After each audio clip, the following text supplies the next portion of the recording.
Howdy, howdy, howdy, and welcome back to Tuesday night's Night Shift with Andrea Up Late, joined as always by my co-host Brian Sanders. Yes, you are. Brian, how are you doing? I'm good. Yeah? Hey, we got Celia and David in the chats right now. Sorry, guys, we're running a bit behind tonight. We had some other things come up, but here we are. As always. So if you are new to this show, Night Shift is a true crime podcast. We air live every Tuesday night on YouTube on the Andrea Up Late YouTube channel, and then we drop to wherever you stream your podcast. So your Spotify, iTunes, those kinds of things in the day or two after our live YouTube show. So you can always log in and join the chats. We like to engage with our friends a little bit at the beginning and then at the end of the show. But did you, by chance, do any pop culture or no? I did if not. If not, it's fine. It's 2018. So this case took place in 2018. Yeah.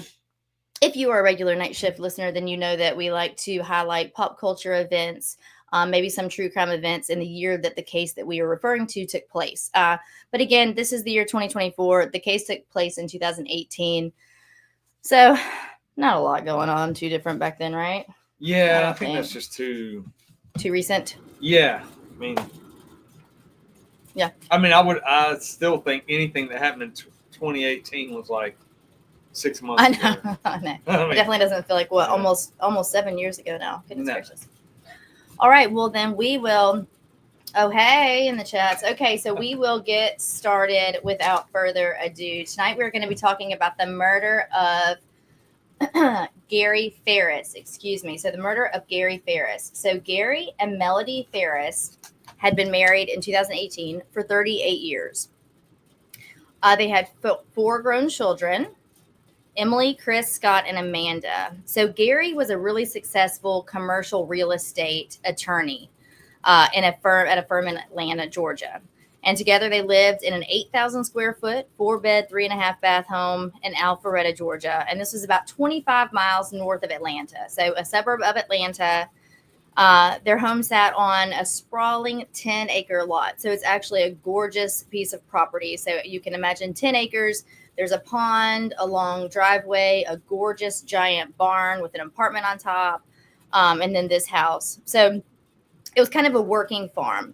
So even though they shared this beautiful home and Gary's career was very successful, not all was really as it appeared, as we learn every week that tends to be the case.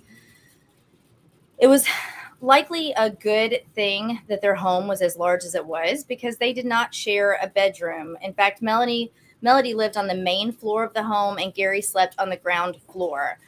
You will hear this referred to, and I think even when I was taking my notes, I sometimes would jot down the word basement, because whenever you read sources about this, they will refer to his living quarters as the basement.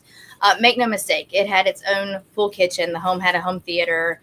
It's beautiful, a big library, and this was just on the wing that he lived on. So when you hear basement, again, nothing about it screams basement, and it was above ground. It wasn't even below ground. But since she lived on the main floor, his was then considered the basement. So he slept with a CPAP machine, and this could initially appear that maybe this is why they didn't spend their nights together. So a CPAP machine, CPAP just stands for continuous positive airway pressure. A lot of you are familiar. It's kind of like if you snore really badly and you may go have a sleep study done and learn that you have sleep apnea.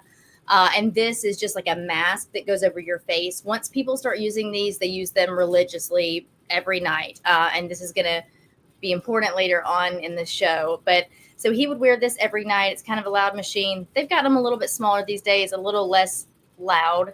But I think the initial thoughts was maybe that's why he slept downstairs, because snoring can cause quite an issue with couples. And this machine was kind of bulky. But he did sleep with that. So this isn't exactly the case, however. So Melody and Gary not only lived separate night lives, they actually seemed to live separate lives in general. So in 2010, Gary actually filed for divorce.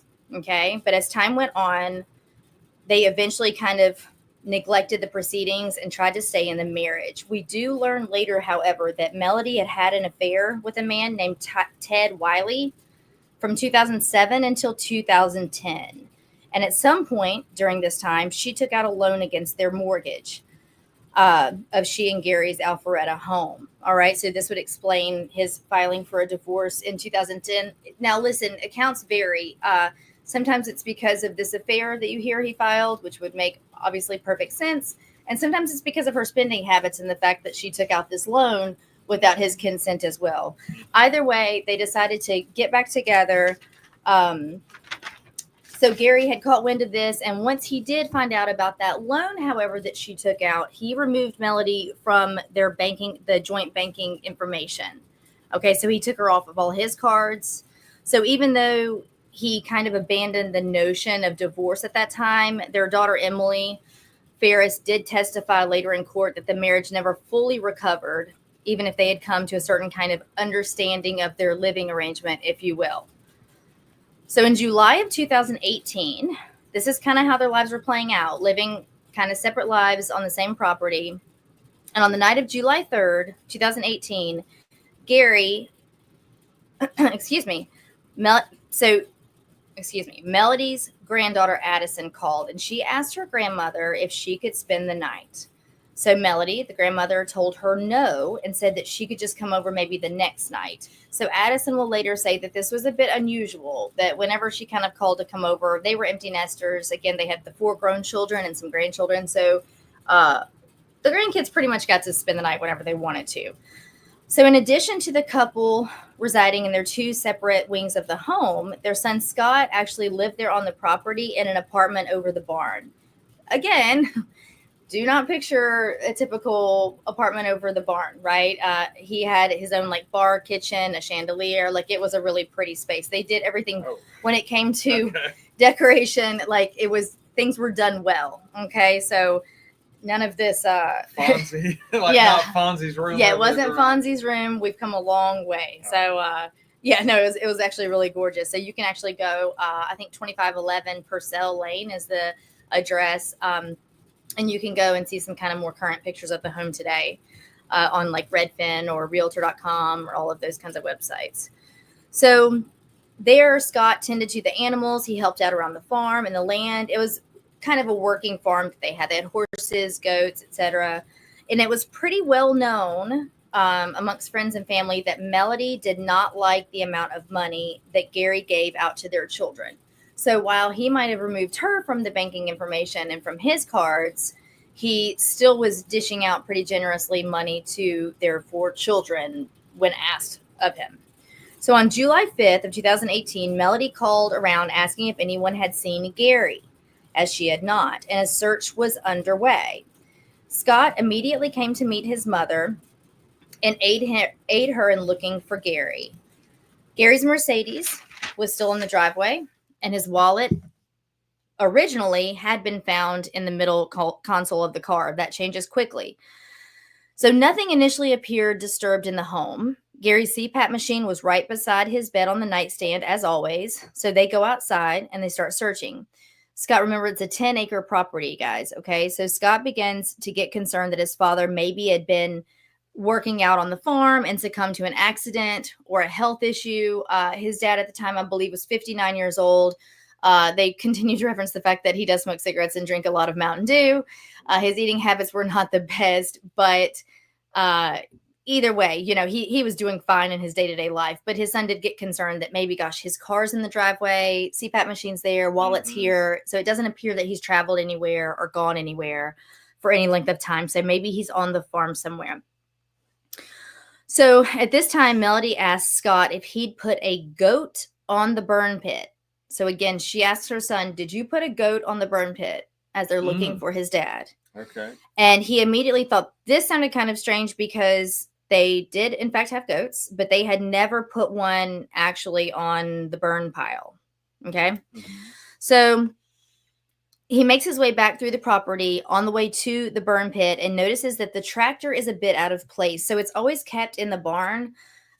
This, just again, if you can kind of picture this in your brain, it is a working farm, but again, it's very nice land. Like it was well taken care of. I don't know about, this is still pretty current in terms of the actual court case and things that just came out as of like last week. So I don't know about landscapers and it appears manicured. It appears that probably people were being paid to take care of this property, unless it was just Scott. But either way, so when I say that the tractor was a bit out of place, there are certain things that would not be the norm for them. It was near a manure pile, and while they did, per Scott, sometimes use this tractor to turn the pile of manure, they never really kept it out like that overnight and into the morning. So finally, Scott makes his way to the burn pile. Now, the burn pile, you guys, is about like 10 feet wide. Like, it's a big area where they would burn brush and debris. If you have ever lived anywhere with even a little bit of land, you'll know that a lot of times that's common practice. So that's not out of the ordinary to have that at all. So he gets his way to the burn pile. It's hot, and he picks something up that catches his eye, and he later will call it the inside of a skull. So what he picked up had a notable eye socket and some teeth. Okay, so Scott immediately drops it and calls 911, as you should always do if you find bones. Okay, just know that. It's a good idea. Initially, Melody denied having any kind of like extramarital affairs when cops come and we start talking and asking questions. Obviously, that's not the first question they ask, but when they get there, she says no. Later, though, however, after an arrest, she did admit to having been romantically involved with someone named Rusty Barton.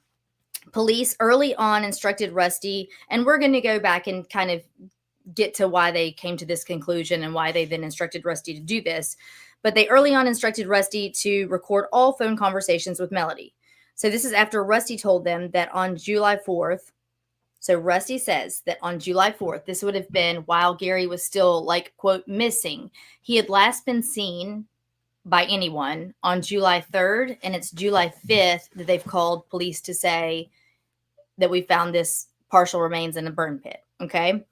So on July 4th, that would be the day after he was last seen. Per Rusty, Melody calls him and she says, quote, he's on the burn pile. Rusty will say that he told her essentially, quit talking right now. Don't tell me anything else. When we find this out, when she lied to investigators about having an extramarital affair, they then found Rusty's debit card in her possession, which led her then to confess to having this affair with him. And so that's how they then got to the steps of saying that they wanted Rusty to, from now on, I want you to record all the phone calls that you have with her. So he will later, now I will say, I'd be remiss to leave this out, but later on during court, which is another few years later, Rusty will say, no, I was under duress. I was wrong about the day. She didn't say he's on the burn pile the day before he was found. But this was immediately after it happened, is what he tells police. So, you know, it's one of those. Okay. So they tell him to start recording. And while he's recording, during some of these recordings, which later the jurors hear all of these phone conversations between Melody and Rusty, she also said, quote, I can tell you this is more damage than should have been done. And so Rusty asks her what exactly she means by that. And to clarify, she said, quote, the body should not have been this burned. So this obviously starts to allude towards some sort of premeditation or thought behind what might have happened here. Immediately following, there was no proper funeral. Gary and Melody's children all testified that their father did not have a proper funeral, saying that their mother didn't want to pay for one. And with so little remains, she said, quote, what's the point? 6 red flags right now. Yeah, it's not looking really good for her. Also, let me show you her picture, because once I saw someone comment on her appearance this way, I'm sorry, but I kind of can't get it out of my head now. Let me show you what Melody looks like. Here's a good representation. And once I read that she looked like the Grinch, I kind of can't get past it. It's true. Okay, it is. Also, but let's see. So that's Melody. Here's a photo of so there's Gary Farris. So there's our victim. And again, there's Melody. Okay. All righty.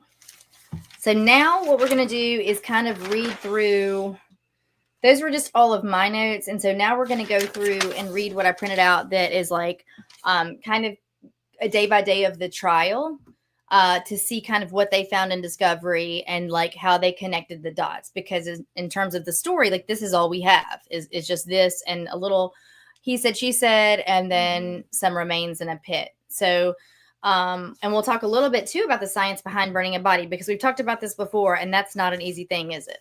No. I'm sorry. What you got? That's the comments about Whoville. And okay. That's very unprofessional, and I'm sorry. Okay. Anyway, so moving right along to the court. Mm-hmm. All righty. So we've got day one, of course, everyone's just laying out the case. Prosecution's laying out their theory. I will tell you right now that the defense's theory completely just hinged on two things. So all they had was, for Melody's defense, I should say, was to try to implicate her son, Scott, because he lived on the property. She herself was happy to. Remember, Scott lived in the apartment over the garage. Yeah, did you just say she was implementing Scott? Her defense, so her, by proxy, was implicating Scott in the murder. So we're going to talk about that. But so their defense is that Scott lived on the property and that it came down to physical size because she was around 5'2", 5'3", 100 and whatever, 30 pounds. Yeah. No, it's not a comment. It's just my own thought of Grinch strength. Well, Grinches are strong. So she had a heart 3 times too small. It's Christmas season, you guys. It's December. The feeling is upon us. So Gary Farris was between 6'3", 6'4", depending on the source, and around 300 pounds. So he's a big guy. Okay. She is not. So that becomes the defense. Really, all they have is her size and strength, thinking that trying to prove that she physically could not have done what the prosecution lays out that we're going to discuss, and then just do their best to implicate Scott. So, we will see. There has been a conviction here. We're going to talk about all that, and you can decide at the end whether you think there's reasonable doubt or not. I think I'm not doubting that she seemed to loathe the man, and these phone calls. I think the phone calls are a big deal. So. And there was I did watch an interview with one of the jury members who said essentially that was kind of the flaming gun, like hearing her talk about the fact that he was burned more than he should have been, that he was, whether, even if you want to say, okay, Rusty was wrong about that and he lied about the date that she said he was on the pit, they do have recorded her saying, this is more damage than it should have been. He's more burned than he should have been. So that is recorded. And so the jury heard that and they were like, okay, well, that should be enough. So we have, again, this is some transcripts from the court. Okay. So we've got on day one, April of 2018, Gary Farris told Gary himself, right, the victim, back in April of 2018, again, he was murdered in July. He told at least 2 of his children that he thought their mother was trying to poison him. He was rushed to the hospital after eating cookies his wife made for him after an argument. Now, in the court transcripts, nothing comes of what the diagnosis was during that trip to the hospital, but we've done more than a case or two where very likely a male was poisoned by his female counterpart or partner, and nothing was found until much later when they die of something and you realize it might be something that is not tested for in a hospital. So we had the Brandon Embry case that's strongly suggesting the overuse and toxic amounts of diphenhydramine, which is Benadryl, but it's also not something that a hospital lab is going to test for when you come in with unusual symptoms. It's just not. So just keep those things in mind. So we also have day 2 of the trial. You guys, this trial just wrapped up last month. Okay. So this is when I say day 2 of trial, this was this past October last month or a month and a half ago. So the crime scene investigators located what appeared to be reddish brown stains on a Kubota tractor's hydraulic pump, shift lever, and left foot step. Touch DNA swabs were collected from 9 points on the tractor. A projectile was found between an ottoman and a rug on the floor. And here it's in the court transcripts, it's listed as a recreational room. Again, that's going to be where Gary lived in the home.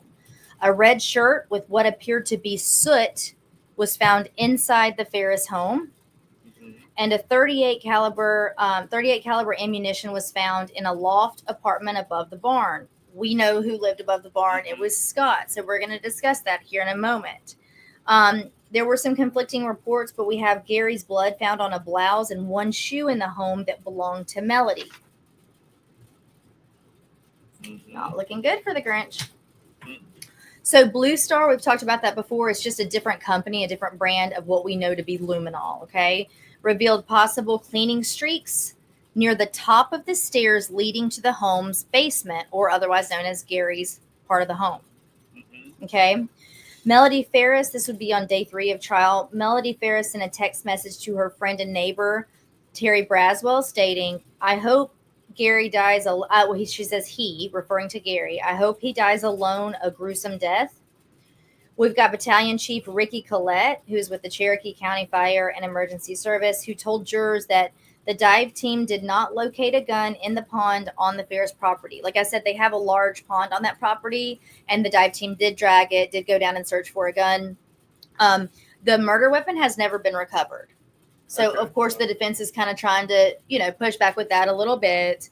But they have never found the gun that he was murdered with. And we're going to talk about why we know that he was, in fact, murdered. Gary Farris was believed to be missing after he did not answer his cell phone on July 4th, 2018, and potentially even before that. So on day 6 of trial, Melody Farris's oldest daughter, Emily, did get on the stand to testify against her mother. Melody Farris's DNA was identified on the L2 shifter on the Kubota tractor and one blue shoe inside the home. Melody Farris and her son, Scott Farris, had their hands both swabbed for fire accelerants, and both tests were negative.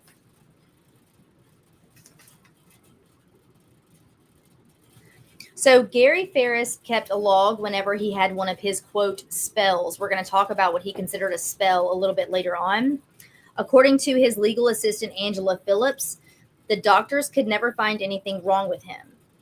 So we will talk briefly. This Angela Phillips that I just referenced, I know I told you that Melody had an affair from the years of like 2007 to 2010. And then again, for at least 4 years with that Rusty Barton, most recently up until the time of Gary's death. But Gary was not without fault in the extramarital affair department. He briefly did have an affair with his legal assistant back in, I believe, 1995. It lasted for almost 2 years. She at the time said it was pretty casual even then. It was almost 2 years, but then she met his wife and family and had a guilty conscience and did not want to continue that once she met them. So she stayed on as his legal assistant, and in between her and anyone else who knew them would attest to the fact that that was over then. In that moment, it was over. She went on to be his legal assistant for 28 years, but just remained actually just they were close friends within the rest of the firm and everything else like that, but nothing else romantically. So she says, her name is Angela again, she tells the jury that she and Farris had that personal relationship back then. She said that he stopped responding to work emails after 3:30 on July 4th, 2018. Maybe he was responding to those up until that point, or maybe someone else was doing that for him. Remember, because that was his phone, we don't know. So the bullet that was found on the basement floor or Gary's bedroom floor, and the projectile that was found embedded in one of his ribs were fired from the same gun. Okay, we don't know if they're the same brand of bullet, but they were fired from the same gun. And so what that means is when Scott looked for his dad and finds partial remains, like his dad's like half of a skull and some teeth, drops it, calls 911. They get there. They do immediately, like already she's painting the picture of he must have had an accident. Something must have happened here at the burn pile. Remember, she immediately was directing everyone to the burn pile. Did you put a goat on the burn pile? What's that? What's going on over there? And so then she starts painting the picture of an accident, right? So, but immediately cops, thankfully, are doing the right thing and going and kind of wall everything off and start really looking into this and investigating. And when they do, and they take his body in, the first thing they find is a bullet lodged in one of his ribs. So immediately we know now we've got a murder on our hands. Like that's immediately the smoking gun, if you will. So there was also a bullet found inside his bedroom that matched the caliber that was in his rib, and they had both been fired from the same gun. So keep that in mind. So that was day 7 of trial. So we're going to go on and skip forward to day 9. So Rusty Barton, that would be Melody's, the man she was having an affair with at the time of her husband's murder, returned to the witness stand on day 9 to finish the direct and for the defense's cross-examination.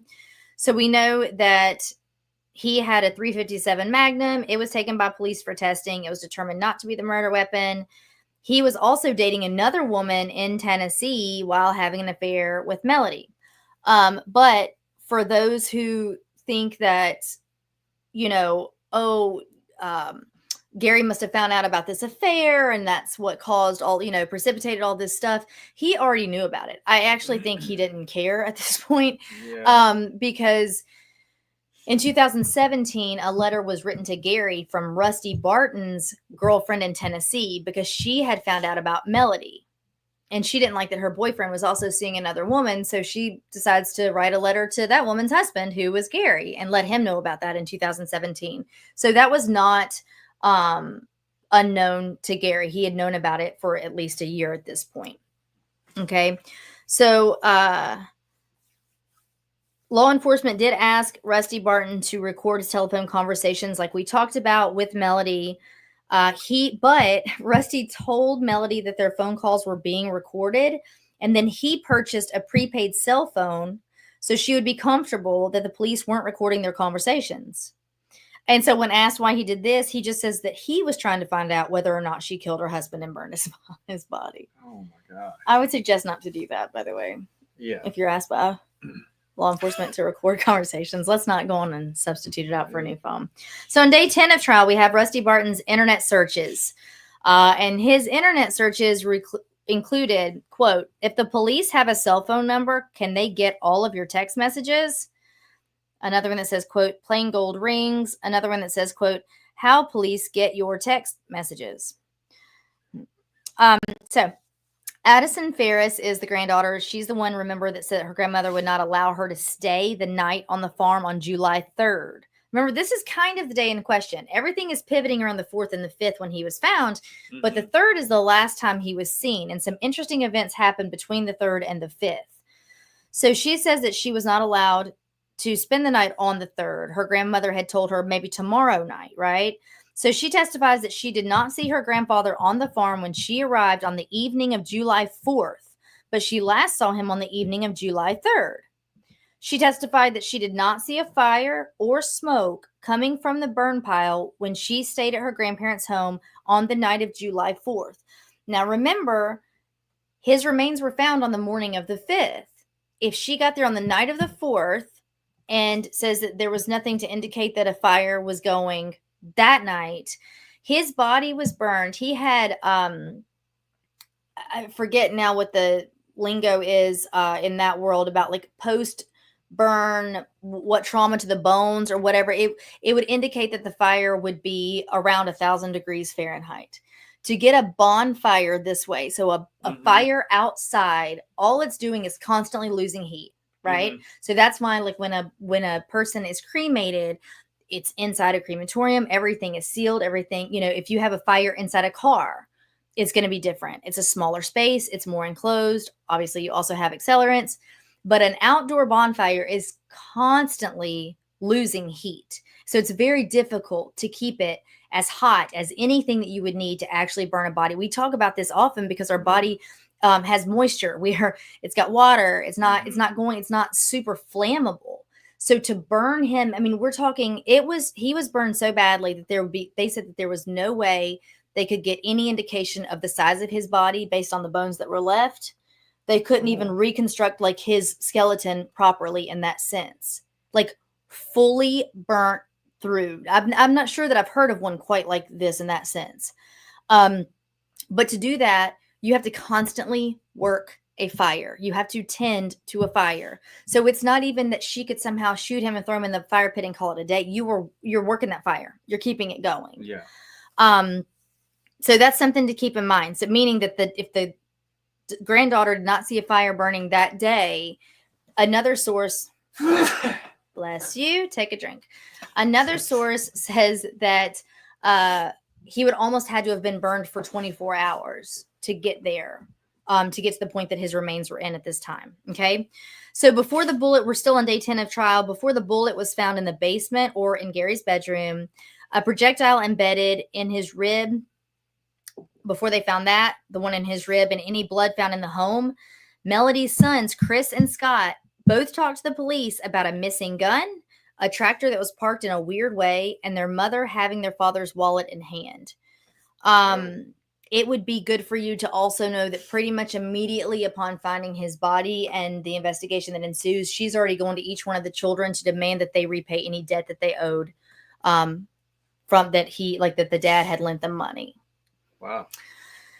So, per like a technological dump, right? That extraction, Gary's CPAP was last used on July 3rd at 7:38 a.m. So this would indicate that he woke up at 7:38, turns that off, and did not use it on the night of the 3rd. So remember, I spoke earlier, if you use one of those, you pretty much use one every night. If he'd been home on the night of the 3rd, nothing shows that he was ever missing a night.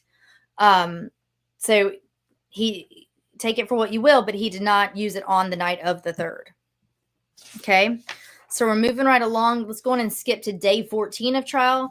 They have the jurors actually visit the home of Gary and Melody Farris so they can get an idea of kind of what I was trying to explain to you earlier, the state of the home, the large swath of property, just to kind of really get an idea of what this crime scene would have looked like. The lead detective on the case, Daniel Haynes, said that he never considered Chad Farris or Scott Farris a suspect in the death of their father, Gary. We will talk about it in a moment, but Chris, the son Chris, was known to take a lot of money from them, to the point that the dad had kind of gotten on him about it. Like, you're stealing money, like, just stop, like, quit taking all this money. But also nothing indicated that he got the money freely. So it's not like he was trying to kill his dad to then get more money. He just kept taking it. Yeah. Melody Farris's second cousin, Martha, contacts the Cherokee County Sheriff's Office on October 18th, 2024 to report. So this is Melody's cousin, to report that her .38 Special snub muzzle revolver was missing from her home. She told the investigator that the police never asked if she was missing any guns in 2018, but after watching Rusty Barton's testimony, she knew they must be talking about the gun that was given to her as a Christmas gift in the late 1970s. Who reported that missing? That's Melody's cousin. Okay. And Melody, her cousin, will later say her husband, at some point, her husband had given it to her in the 70s. So many years prior. Mm-hmm. And at some point he had passed away.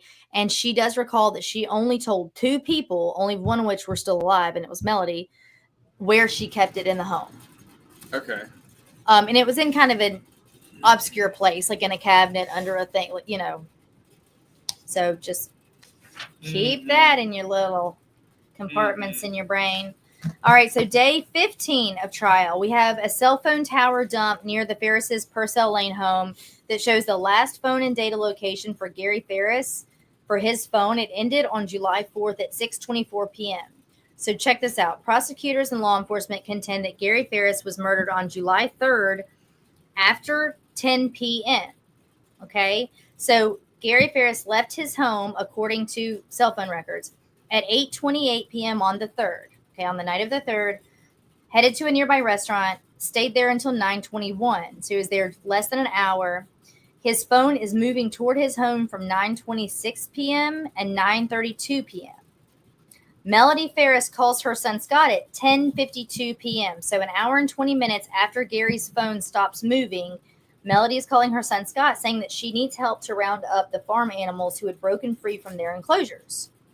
Scott gets home around 11:30 that night and calls his mom because he gets home, he looks around, and he calls her because he realized the animals are actually in the pasture where they were supposed to be.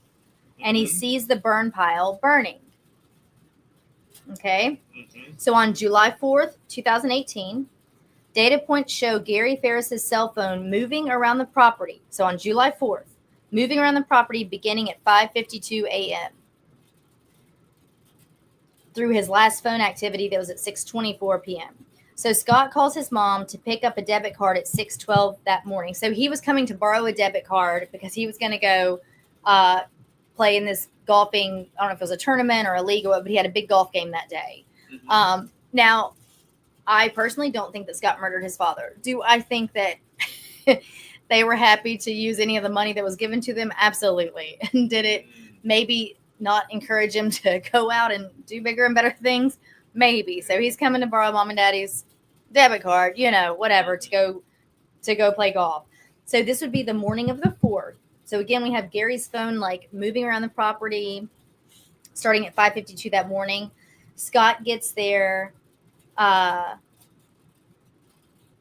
6:12, returns home to give the debit card back to his mom, and leaves for his 7 a.m. tea time at a nearby golf course.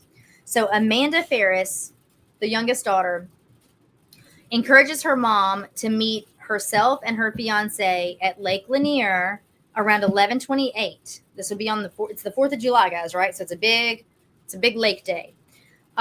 So at 12:47 p.m., Melody leaves her home to head to Lake Lanier to meet up with her daughter and returns back home with her step-granddaughter just before dark. Then Chris Farris, their oldest son, comes and drops off his daughter for a sleepover soon after Melody returns home. He doesn't really stay long. He drops off his daughter and leaves. So we don't have any cell phone data to show that Scott Farris returned home after he played golf. In fact, a digital forensic expert states that he was at Lake Lanier at the time. Okay. So he basically leaves playing golf and goes on to Lake Lanier. And at some point around 12:45, mom leaves and goes to Lake Lanier to meet up with the family. So this is all going on the 4th. She's not seeing Gary on the 4th. No one's seen Gary on the 4th, but his cell phone showed that it was moving around starting real early that morning. Okay. No one has seen him since the night before. But on the evening of the 4th, mom comes back. She brings grandkids, step-grandkids. She brings everybody and their mama back to the house that night. Okay.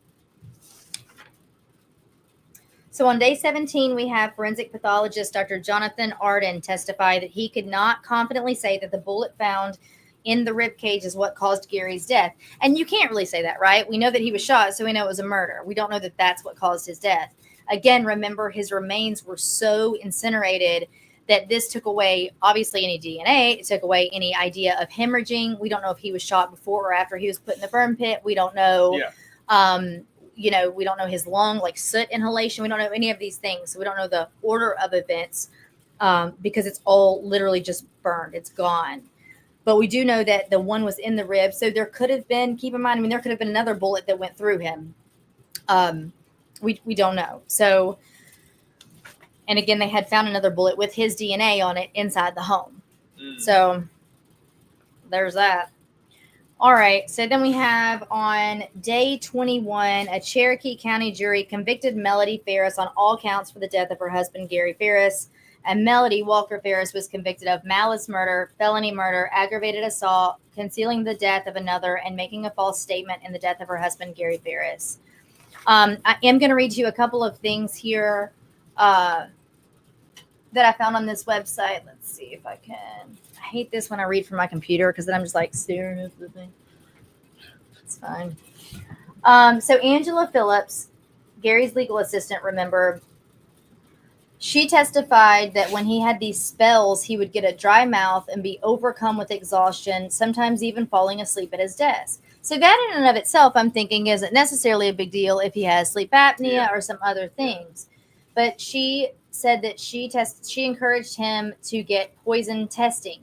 Also, remember, he told 2 of his adult children that he thought maybe Melody was poisoning him. Mm-hmm. He seemed to only have these spells when Melody was home. Like if she was traveling or going, which she would do with one of her boyfriends, like these didn't seem to happen when she was not home. He once, per Angela Phillips, Gary once told her, "You'll know what to tell Dateline if I die mysteriously." And I'm sure he says it jokingly or whatever, but just know that happened. So she testified that starting around 2016, Gary Farris started sending all of his financial billing and mail to the office instead of to his home because he did not want any more financial disputes between himself and Melody.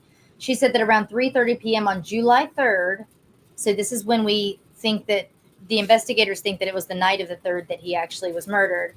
Around 3:30 p.m. on the 3rd, he stopped replying to work emails, and she said that this was unusual as he was known to be quick and punctual to respond.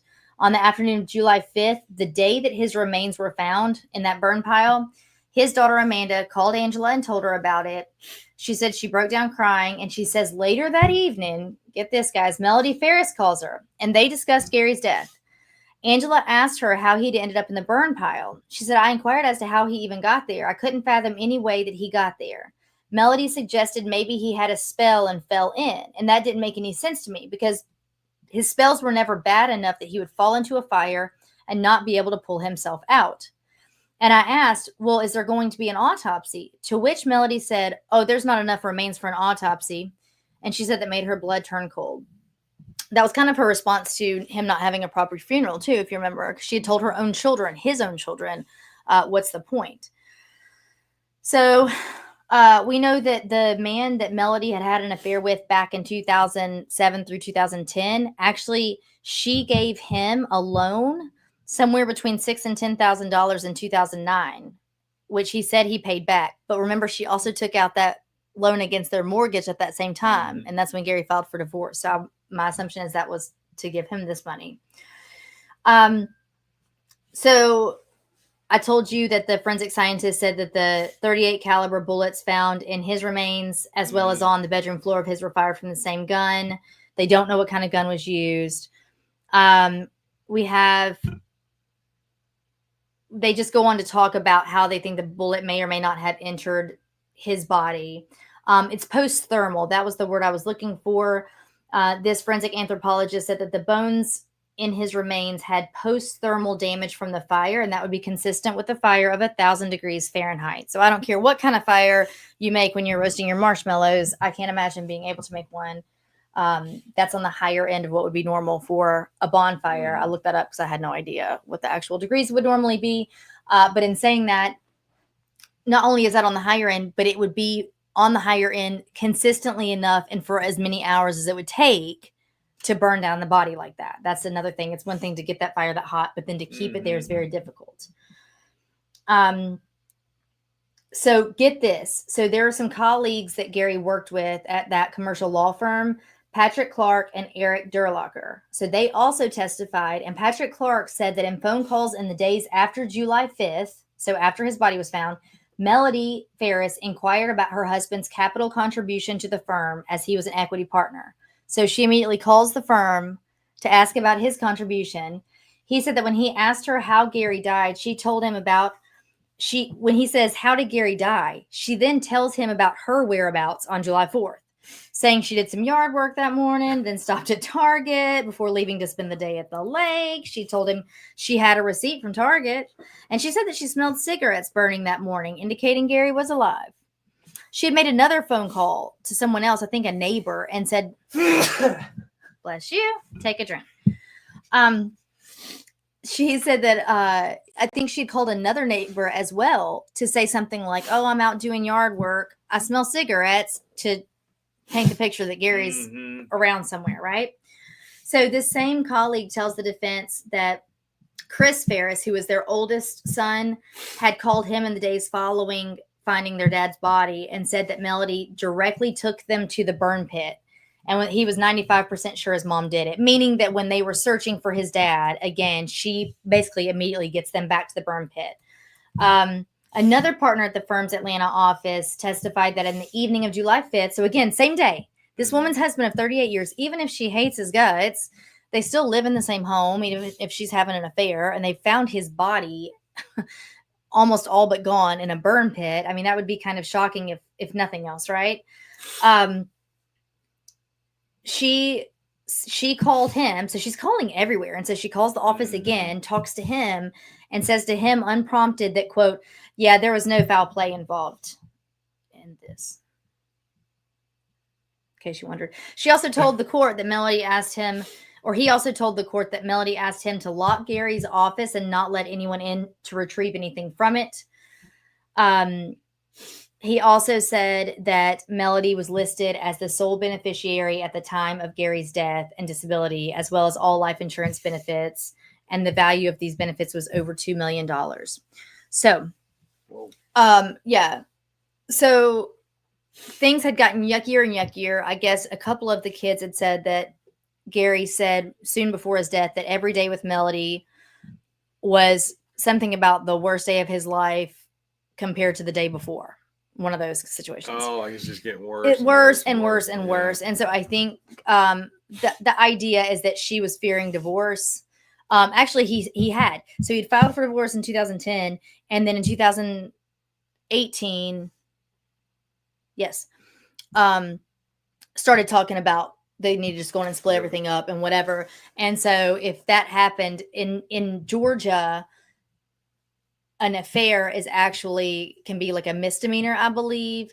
And the way the divorce court could handle it is he could work it in a way that she wouldn't get hardly any of that money, basically. And he could take her off, obviously, as sole beneficiary of the life insurance and all of that. And so the idea from the prosecution is that she tried to get ahead of that divorce.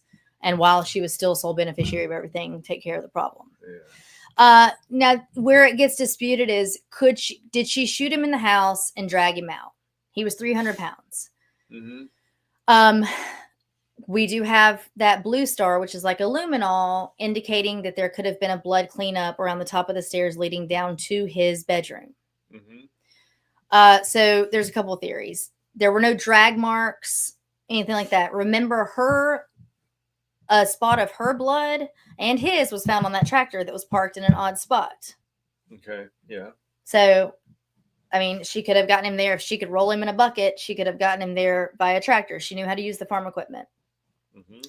A wheelbarrow could be an option. I know it sounds kind of preposterous, but it's doable. And then one of the sources that I read made a good point that when you look at a map of the property and you see like the topography, you see all the trees around in the pond, you can't really see the gradient. And that actually from where his bedroom would be in the home to where the burn pit was a gradient that would go downhill. And so then the prosecution used the theory of, or used gravity as potentially a way to help her out, obviously. Then there are the people who think that Scott could have had something to do with it. Now, I will say his apartment over the barn, as far as I've read everywhere, was never searched and really looked at or developed. I wonder why. I really don't know why. The defense, all they would say is that he had 38 caliber bullets in his apartment. Now, none of the ones he had Gary's DNA on it.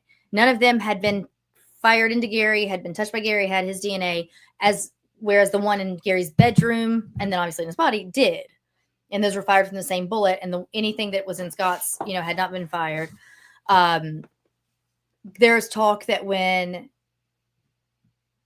Mom went to Lake Lanier on the 4th, if you believe that Melody did it, who she was convicted of it, that could have been a very convenient way to get rid of the gun. Lake Lanier's huge, if you're not aware of, Atlanta and that part of Georgia.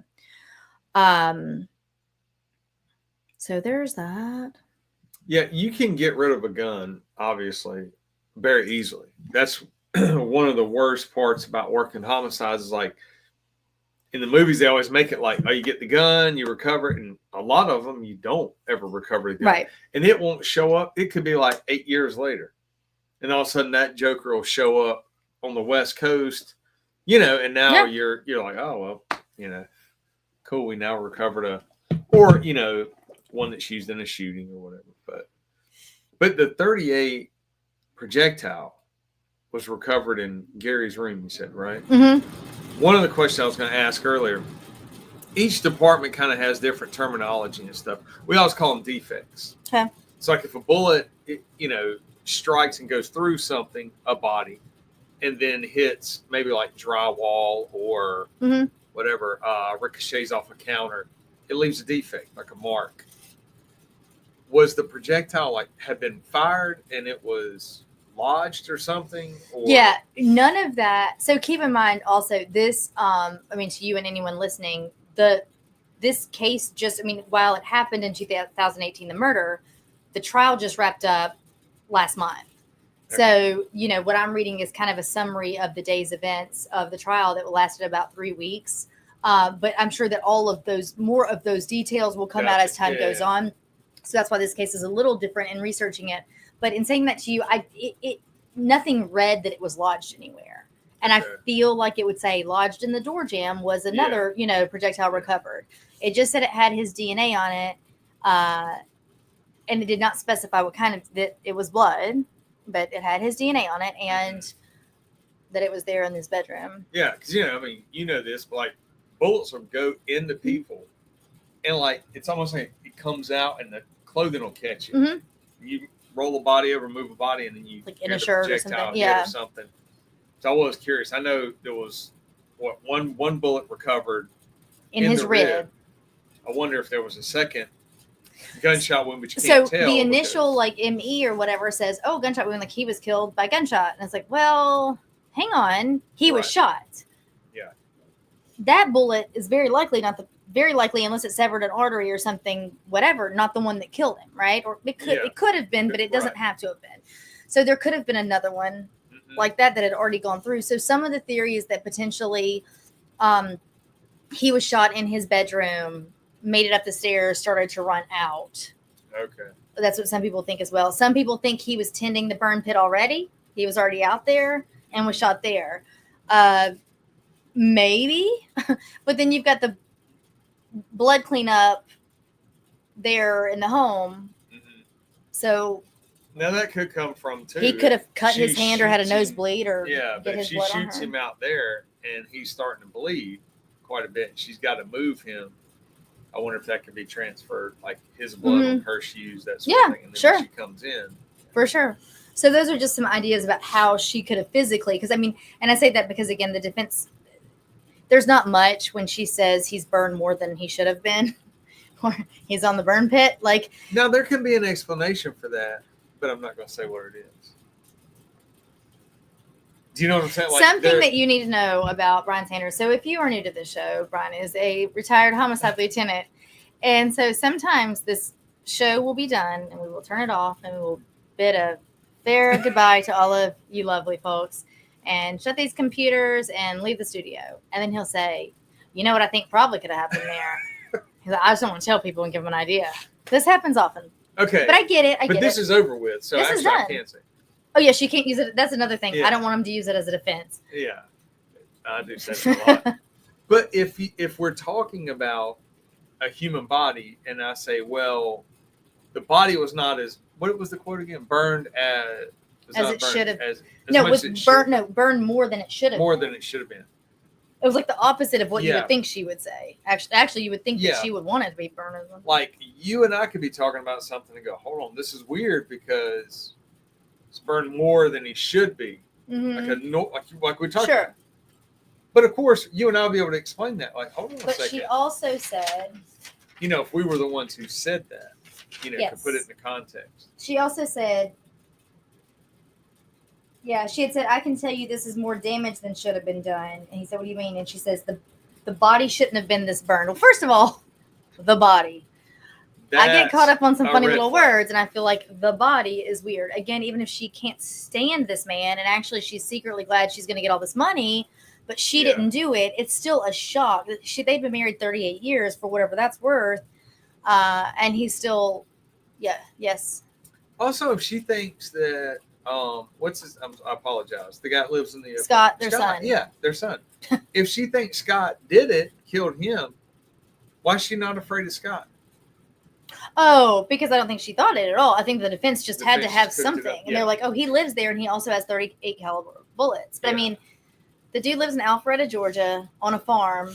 I don't think it's a far stretch that he has 38 caliber bullets. It does not mean that he's the one who shot the gun with that. So again, let's go back to the point that her cousin calls in to say, oh, hey, my gun's not there anymore. And it used to be there and only 2 people knew where it was. My husband's dead. He's one of them. And my cousin Melody knew. So she kind of like sunk her head. It's not like she was excited to tell this information. She wasn't the victim's cousin. She was Melody's cousin. And so there's actually, I've got, I can find where I wrote it. Yes. So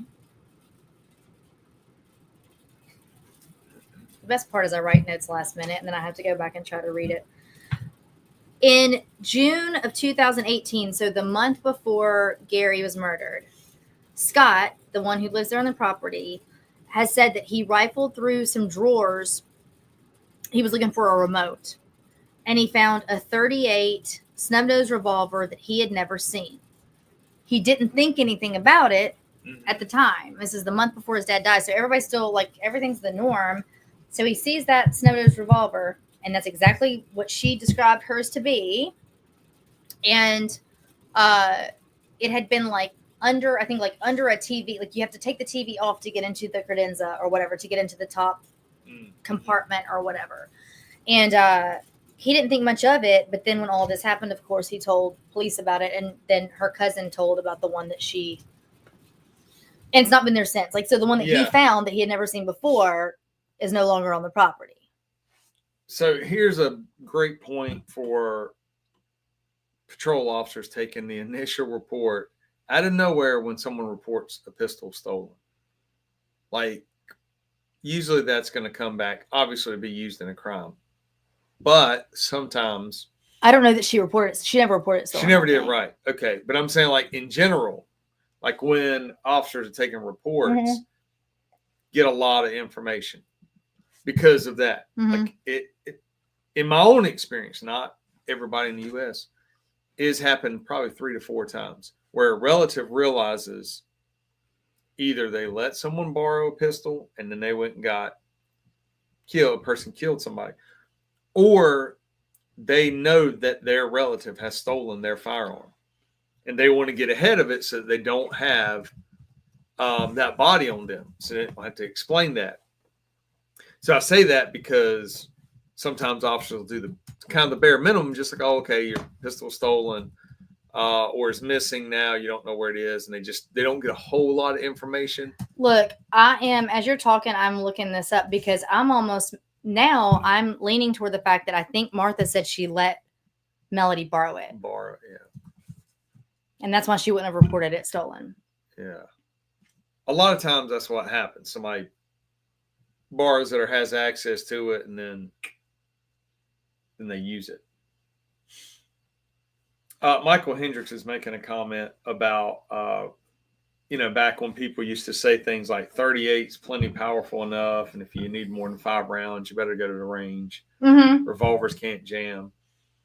I will say 38, 38 is just fine. That is a perfectly good round. 5-shot revolvers are absolutely incredible. Does he know that he's typing that to somebody who always going to be a proponent for has carried them for decades and has been known to carry 2 at a time? They call it a New York reload. No, revolvers are amazing. I also say I don't ever get hung up on caliber or any of that. It's just placement. It's if the bullet hits the body at the right place, it's, you're changing their channel. So I've seen people get hit with 122 round and it hit the right organ, hit the right part. Look, he just I was going to say the same thing. He said New York reload because as soon as you said it, I was about to say. Yeah. Because in the 70s, probably, I think that term, police officers would carry 2 revolvers because it takes a little more time to reload. So they would just start carrying 2 revolvers. So you empty one revolver, you go ahead and draw the second one. They called it the New York reload. All right. Well, you heard it first, guys. You heard it first here. Revolvers are incredible weapons. They don't get enough love. I truly believe that. That's all. What do you think? Oh, about this case? Yeah. I think there are enough red flags. I mean, from the beginning. Well, she was convicted, so it won't be slander if you would say you feel a certain way. No, just saying that, yeah, you're right. But just the idea that, one, if someone is burned that much, but it's not natural, like you said, that like somebody had to be stoking that fire like all night long. Yeah. And that's another reason people do wonder. Oh, in case you wondered, the guy, Rusty, that she was having the affair with, because I mean, that is the whisper is like, okay, was he on the property helping her out all night long, keep this body hot? And it's no, he lived in Tullahoma, Tennessee, and there is, I believe, convenience store. Either way, it's some store. I think a convenience store footage of him there during any of these hours that this could have taken place. Okay. Yeah, I mean, I didn't hear anything that was like, oh, she definitely didn't do it.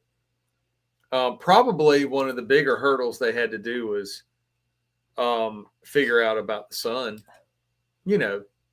all of his whereabouts and stuff. I'm sorry. As soon as I said it out loud, I thought I made jokes in my head about it. And Michael Hendricks just said Rust was helping her keep that body hot, but it wasn't the husband. Oh. Well, nothing about murder is funny. But this one is actually, we so rarely do solved cases. True. So it lightens it up a little bit in that sense. Yeah. Yeah. But the fire thing, so movies and stuff, people make it look like that's a very easy thing. You just burn a body and it's gone. It's not even that easy to burn a car. No. No. You and I have talked about it before. But it was a case in my area, and a guy had actually shot a dude, ran him over with his car. Okay. No, I'm sorry. Hit him with a car first, got out and shot him, and then set him on fire. And he confessed to all of it. But one, people don't always just die quickly, and trying to set a body on fire and burn it is very, very tough to do. Yeah. I mean, just in general, but. Well, there was that weird case. I hate to reference one. I can't remember. Deborah, the woman who was also in Georgia, who under very bizarre circumstances, like was going to go to the Georgia game, the actual Georgia game, went way out of town to a Dollar General, then was found partially nude against a tree, but had sent a weird Venmo message to her daughter. And then they deemed her death suicide by inhalation of like thermal gases or whatever. And so basically she was taking like the propane, like a torch, and there had to do something with like inhaling the gases, like not to inhale flames, but to essentially pass out to die. And so I started looking into it, and that is kind of not a newer method of suicide, but kind of one of those things. But she'd used there was like a tarp and a torch. It was a very bizarre situation, but she was scorched, but she wasn't like set aflame. And I think the story goes that she was naked. I don't know, that was a weird one. But either way, it still didn't even like go through the skin. And that was with one of those like handheld, like a torch. So it's not, I don't know. It's not easy to do. And another thing to keep in mind, I'm not sure, I don't think I covered it during the case here, is that the detectives will say that when they arrived on scene to the burn pit, there was a very strong odor of citronella. Oh, okay. So theories are that potentially that's some kind of a citronella oil. It doesn't have to be just the mosquito repellent candle or plant. You can also buy the citronella oil that would go in like a tiki torch or whatever, to keep mosquitoes at bay. It was July. This is Georgia. Trust me, they need it. So thoughts are that was what was used as the accelerant to keep that fire hot. Well. Right? Yeah. Sorry. I was typing the airweight. 38 J frames are amazing. I didn't even put a G on it. I just said amazing. Amazing. Here to Texas. Well, that's all. Well, for the record, that was not my primary weapon. I'm not that old. Oh, I didn't carry like a revolver on duty. No, I know that. I mean, I carried it on duty as a backup, as your own personal backup. As a backup, yes. But it's okay. It's okay. Y'all got him feeling self-conscious. Well, to be fair, every time I would qualify with those. I would always have officers to my left and right staring at me like I was a crazy relic. I'm like, okay. Anyway, they'd be over there with some little Glock compact. Their target looked like it was a buckshot. Terrible. Bullet placement again. That's all I'm saying. Give me a 38, I'll carry it. You just gotta hit. Yeah. Stuff accurate. Yeah, That's for all. sure. That's what they say. That's what they say. But that's a case closed one, I think. I'll show you a couple of pictures. As always, I will put these photos up on Andrea Up Late Instagram. Did I put really quickly? Did I put? Oh, I don't need to mess with my phone while we're on air. We learned that a long time ago. Oh, I didn't. Ooh. Okay, I'll have to show y'all in a minute. So I didn't put last week's show on Instagram. So follow me on Andrea Up Late on Instagram, and you can see a narrative, like a summary, and then photos from the show. If you just, particularly if you just listen to Spotify or iTunes or something like that, and you're not watching the YouTube show per se, because this is where I initially showed the pictures. But here is Gary Farris. Here's another picture of Gary, and then that is Melody once she had been arrested. This is their son, Scott, who lived there on property. Here's Melody, the Grinch Farris in court. It's a blurry photo. It's her once she got to jail. A little less Grinchy maybe there. Oh, but this one. That's the one.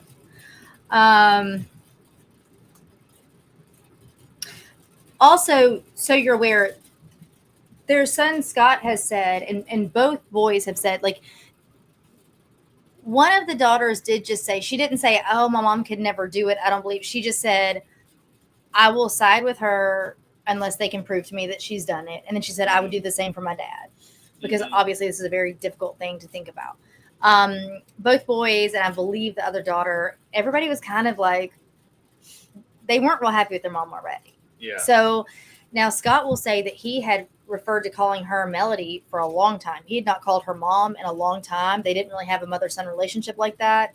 That I think once she started kind of leaving, like, she would lie about her whereabouts and be like in another part of the country for celebrations, like with the boyfriends, whichever one over the years. And so there was just not a good relationship there already. So, I mean, you know. So everybody knows, for some reason, all my comments are failing to post. Oh. There was a comment in there about pigs devouring bodies. So I was trying to say, yes, in fact, they will. Let me see. Every time. I mean, I've done it like 6 times, and my comments won't go through. But that is true. We just watched. Oh, it was grab ass. Okay. Okay. Yes. Okay. So I'll go on. So this comment says, if you're listening, I live in the Midwest and have been told that pigs will eat everything but the teeth, and that the FBI does frequent inspections and sampling of pig manure for DNA. So hair as well. Hair as well. So basically, and also keratin. So like fingernails and stuff, they will eat them, but it's kind of like hair and teeth are no-goes for the pigs. Yeah. They will eat everything else. They will crunch through bone. If you never listened to the story that I did, I think Jay Keefe is the one who was on that one with me. I don't think it was us that did the Willie Picton, the pig farmer killer.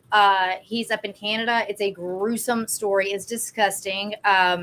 He actually would already be out of prison per Canada's rules after murdering over 60 women. But he also owned a pig farm. And so part of what he would do is, well, he actually just processed them in with his sausage and sold them to people that lived in the town. But aside from that, there are multiple cases and murders where people will dispose of bodies by throwing them in a pig pen. And then we just watched last night. I would be okay never seeing that again. God, it was so bad. It was bad. It was the death of a man by like a wild boar inside a warehouse somewhere in another country. And a man had walked inside the warehouse unassumingly and without knowing that a giant boar was in there, and that thing grabbed him. And I will say, what I didn't expect, I've always known that they would kill someone or actually dispose of the remains. This pig didn't dispose of him because it wasn't like a hungry hog on a farm. This was just a wild boar that had the instinct to kill or defend itself or whatever. And it comes up and immediately takes him out from the leg. So it hits him with its tusks and its nose, like right at the legs, flips the guy up and back and against the back wall, like a cinder block wall. And as soon as the guy comes down, not only does he like gore him with his tusk, but he immediately grabs him. And if you think like when you see a dog, a certain kind of dog, like a pit, a dog that would latch and shake because that's the way they know to kill, or like an alligator. Mm-hmm. This pig is so big and its neck is so wide. I didn't know that it almost even could move quite like that. Right? Didn't it move like like a big dog, and it shook and mercilessly killed this dude. It was all over within 12 seconds. Yeah. But yes, to answer that, yes, they definitely will. There's a reference in here about Hannibal, the movie, where he's, I guess, somebody in there, I can't remember. I got really bored with that one. Feeds somebody to a pig or something like that. I don't know. Then there was a reference, and I apologize because the comments, I can't read Falk that said fast. she's actually rewatching Red Dragon. Okay. So, Falk, after you watch Red Dragon, tell us and watch Manhunter. That's the first version of Red Dragon. And then compare the two. I know which one I like, but also it's a little dated, but I like Manhunter better. Sorry, I'm reading the comments right now. We just watched Silence of the Lambs again. It's the best. It is. It really is. I love his dig on her cheap shoes. Your cheap shoes, Clarice. It's the best. It is good when you get in somebody's head. Good. All right. So it is December, meaning we are leading. Okay, did you guys listen or watch last week's show? I haven't put it on Instagram. I just realized today I haven't put it on Spotify. I'm so sorry. But it was the case of, goodness, that was the Annalise Michael story from Germany, the exorcism. Oh, yes. Yeah. If you haven't listened or watched that one, I'm just going to show you one photo. Not even, I guess it's to be salacious. It's not. It's just because it's so startling. And it involves this girl. This was our case last week, who she died in 1973, I think, in Germany at 23 years old. Was it 73 and she was 23? Yes. It was 80. No. 82, whatever. She was early 80s. She was 23 years old when she died after going through all kinds of things. But I will show you, this was squint if you don't want to look. But this is going to be a before and then after when she died. And it was after about 67 exorcisms or something over the course of 10 months. Gonna leave that there, but go back and listen to that because it's a pretty interesting show, aside from the gruesome photos of it. Whew, that was a tough one. Also, it is still holiday season, and because it's holiday season, I can show you when Brian was David Bowie. And you were Freddie Mercury. Oh boy. Oh no. Okay. That's never going to get old. I've constantly got Freddie Mercury stuff popping up on it's the best. Instagram on your for you. I will say that we've been talking about it a lot, but if you haven't, if you're just joining us, this is the end of the show. So like I said, this is a live YouTube show as well as an audio podcast. So at the end, we usually kind of just talk about lighter topics and engage in the chats. We have had quite so in researching like the look, right, for Halloween to do those two, we stumbled upon a bunch of interviews of Freddie Mercury, and I feel so remiss that I have not spent many years watching videos of Freddie Mercury talking to reporters, because it's great. He is the perfect troll. He's polite. He's kind. He's very intelligent. He's funny as hell. And it's great. So you go back and watch some of those. We've been on the Phil Collins kick. Big Phil Collins kick. I listened to, I don't know, like 6-7 times.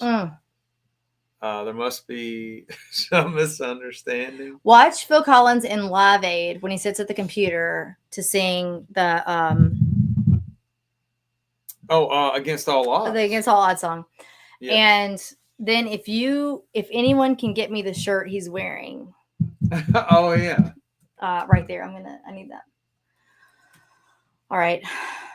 Again, tell Bosco my comments. Okay, Bosco, tell him yes. Yeah. You can tell him that. Yes. You can tell him that. I mean, I can type it, or you can just say it out loud. Yeah, I'm just saying yes to Bosco to your last comment. My comments are not getting transferred. His aren't going through. Yeah, I'm sorry, but Phil Collins or Genesis, there must some understanding. That's the one? Yeah. 6 times today. No, I've got that other one. Whew. All right, guys. Yeah. Let's wrap it up. We hope y'all having a great December, and gosh, everything's just tons of flying. But also check out illicitappareldailythreads.com for Christmas merch. Oh, yeah, there you go. He's wearing one of the shirts right Earlier, now. there was a reference made. Oh, to really? Avenge me. Yes. I was like, hey. Oh, that's perfect. Make sure you look at my shirt. He's got that on now. There's some Christmas stuff out, some funny stuff. I don't know. They've got some really cool stuff. Mugs, hats. They carry Disruptor stuff and Nightshift stuff too, so that's cool. So check them out, and that helps support the show as well. Yes, it does. Who's talking about what's going on with the Tooth Fairy? Oh, that's a reference back to Red Dragon and versus Manhunter. She's sorry, seen I missed Manhunter. all that. Okay. And that's what she was saying and it's true. Hannibal played in Manhunter, not that good. Yeah. But Will Graham in the character in Manhunter, I think 10 times better than Red Dragon. Whatever Cuddy's name was, who is it? I don't know who it is. Oh gosh, don't do it. I'm looking at his face right now. Okay. I'm gonna bore everybody. Yeah. We will. It's supernatural. All right, guys. Hey, once again, thank you for joining us. We really appreciate all your support. Please do hit that like button, subscribe, all the stuff. You can follow Brian at Brian Sanders Disruptors, the Disruptors with Brian Sanders, Sanders Brian Disruptors, whatever. With BrianSanders.com. Yeah, go to his website. There's some stuff in the works there as well. So Either way, we love you guys. We really do appreciate you more than you know. And it's always a blast to talk to y'all on Tuesdays. So thanks for showing up. We appreciate it. And I want you to tell the people goodbye or night. Good night. Tell them good night. Good night, everybody. It makes them so uncomfortable. It's the best. All right, guys. Until next week, we will see y'all next Tuesday. Good night, y'all.